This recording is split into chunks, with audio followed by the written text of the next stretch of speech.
मैंने सोचा था कि अब सब खत्म हो गया है, लेकिन अब्बा का वो पुराना खत मेरी पूरी जिंदगी बदल कर रख गया। मेरा नाम अली है।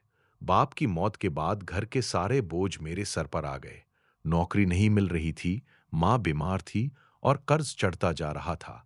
एक रात मैंने सब छोड़ देने का फैसला कर लिया। जब मैं कमरे में से निकलने लगा, तो अलमारी के पुराने डब्बे में अब्बा का एक खत नजर आया। खत खोला तो लिखा था, बेटा अली, अगर कभी जिंदगी तुम्हें तोड़ दे तो याद रखना, तुम्हारा बाप तुम पर फख्र करता है।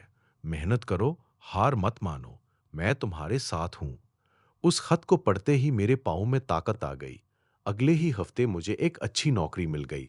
आज मैं अपनी माँ का इलाज करवा रहा हूँ और कर्ज भी उतार चुका हूँ।